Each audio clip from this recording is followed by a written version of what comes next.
Hi everyone and welcome to today's Chemistry Daily Booster. This is number 9 in our series and it is an advanced information listed topic. This time it's listed for the higher tier folks on the chemistry specification.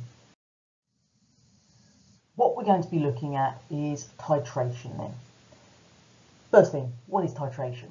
Well, titration is the method that we're going to use to determine the concentration of an acid or an alkali that we don't know by using a neutralization reaction. Now, there is one key thing that we are going to need to do this, and that is this thing here called a single indicator. Now, the reason we need to use a single indicator is because all single indicators have a clear endpoint. Because this is listed as one of those practical tasks, let's have a little recap on the method for doing a titration first of all. So the first thing we're going to do is fill the burette with the acid. We're then going to use a volumetric pipette to transfer 25 centimeters cubed of our sodium hydroxide, the alkali, to a conical flask. Add a few drops of your single indicator to the flask, give it a swirl to make sure it's nicely mixed, and then we're going to record the start volume from the burette. We then add the acid gradually from the burette to the flask until it just changes colour. Record the end volume from the burette and of course repeat. So that's the basics of the method that we need to do for a titration. Hopefully you've had a go at doing these so you do remember the joy or pain, depending on how accurate you were at doing this, of getting that end point. Here's our little diagram of the equipment then. The key bit to remember is this big glass tube here, could have been plastic, but glass usually, called a burette. Okay, so make sure you know the name of that because they have previously labelled that bit X and asked you what X is. So the burette is the big glass tube there with its little tap at the bottom. In terms of how many times we're going to do a titration, well, realistically, you're going to be doing this until you have 3 or more concordant titers. Now, that just means that those values for your titer are within 0.1 centimeters cubed of each other. So that means you need at least 3 values within 0.1 centimeters cubed of each other. If we're talking about titer, which we use the word there, that's just a measured volume of solution that we've added from our burette during our titration. So what we need are 3 readings within 0.1 centimeters cubed of each other. So we've mentioned this idea of a single indicator. Let's have a look at 3 examples. First one, litmus. It's red in an acidic solution, blue in alkaline. There's none of this in the middle kind of things. It's either red in an acid, blue in alkaline. Dead easy to spot the difference. Phenolphthalein, the joyous one to try and spell on your exam paper, is colourless in an acidic solution, or pink if it's alkaline, and methyl orange, red in acidic, yellow in alkaline. I would suggest that you learn the name of at least one of those indicators and its actual colours, because that just allows you to explain this properly or to give an example if they're asking us about an exact method to use. As we said, the reason that we use one of these single indicators is because they've got this distinct colour change. Now, that just means there's no ambiguity about whether it's changed or not. Universal indicator, as we know, is absolutely terrible for ambiguity because you're constantly looking at it and thinking, well, you know, is that pH 6, 7, 8? Yeah, somewhere in the middle maybe, who knows? Therefore, we don't use universal indicator because there is no clear endpoint. So if they ask you why do we use a single indicator or why don't we use universal indicator, it's all to do with this distinct colour change at the end point. Now, obviously we said in the method that we use this thing called a volumetric pipette. When we've talked previously about measuring volumes, we've tended to say we use a measuring cylinder. The reason that we don't use measuring cylinders in titration is because they are less accurate than the volumetric pipette.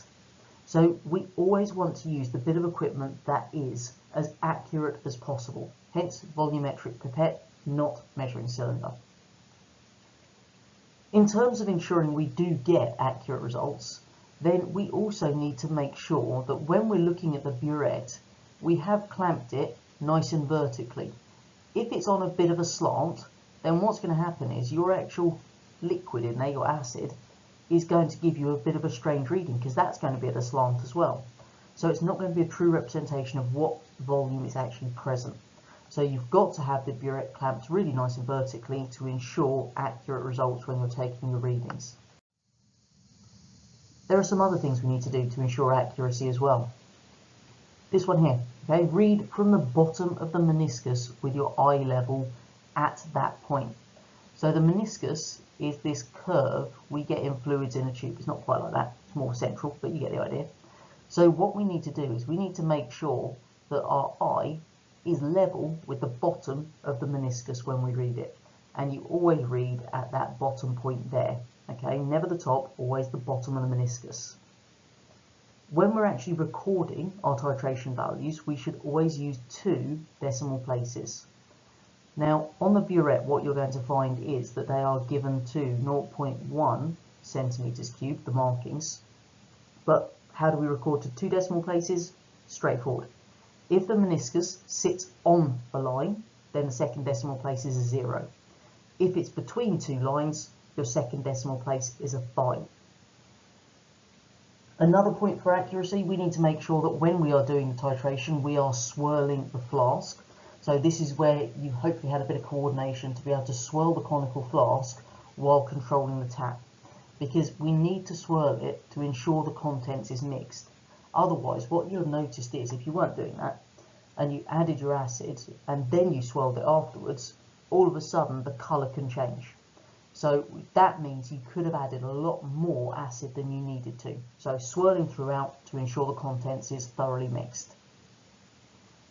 Generally what we do in titrations is we do what we call a rough titration first of all. So you run it through relatively quickly and then you will get a point where it just has changed. Now, because we've read off the titer for that first one, we know roughly where it's going to change. So when we repeat this titration, you are then going to go, relatively quickly initially, but then as you start to approach that value you got in your rough titration, you slow it right down. You are going to add that literally a drop at a time.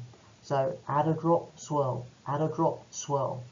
Seems like a really excessive way to do it, but this is how you get accurate results. So we've done the titration, we've looked at ways we can improve accuracy, we've talked about some of the important parts in terms of the equipment there. The only other thing to do is the titration calculation. So once we've actually carried out titration, we know 3 key things. Firstly, we know the 2 reactants that we used. Secondly, the volume and concentration of one of those reactants. And thirdly, the volume of the other one.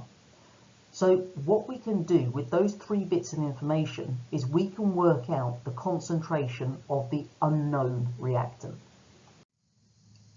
This is how we're going to do it. We need to learn this equation because they're not going to give it to us on the chemistry exam. Any of the formulas, remember, they don't have to give you, so make sure you know this. The amount in moles is concentration times volume. And do note the volume is in decimeters cubed. We can stick into a triangle just like here. So your amount in moles is concentration times volume. Here's the 4 steps to success as far as our titration calculations go. Step 1. Look for any of the volumes they've given to you in centimeters cubed. I would almost guarantee they're going to be in centimeters cubed. Any that are, divide by 1,000 to get your volumes in decimeters cubed. Write that down on your exam paper nice and clearly. So if we're talking about the hydrochloric acid, you can then do hydrochloric acid equals, and if it was 25, divided by 1,000 equals your 0.025. So what we've done there is literally just shown how we've worked out the volumes first of all. Step 2, calculate the amount of the reactant you know, okay? So we know a volume and a concentration for one of them. Concentration will be given to you in the actual question stem. We've just worked out the volume, so in order to work out the amount, it's concentration times volume. So do that for the one you know. Step 3, we're going to use our balanced equation to work out the amount in moles of the other reactant. Because if we've got a balanced equation, it tells us how many moles of one reactant react with how many moles of the other. Then if we know we've got 3 moles of this one, we can then apply those same proportions to get the other. Step 4, we can then go back to our little triangle here and work out our unknown concentration, because it is the amount in moles divided by the volume in decimeters cubed. And that's it. That's our steps to our titration.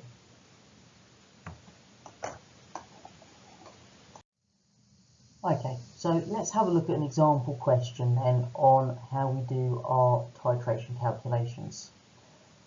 It's long, I apologise, this is just the way that they look on an exam paper. So the student adds sodium hydroxide solution from the burette to the sulfuric acid until the indicator changes colour. He then adds a few more drops of sodium hydroxide to be certain the sulfuric acid is neutralised.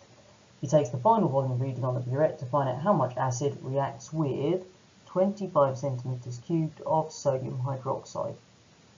So here we've got what is used, 20 centimetres cubed hydrochloric acid and sodium hydroxide solution with a concentration of 0.2 moles per decimeter cubed.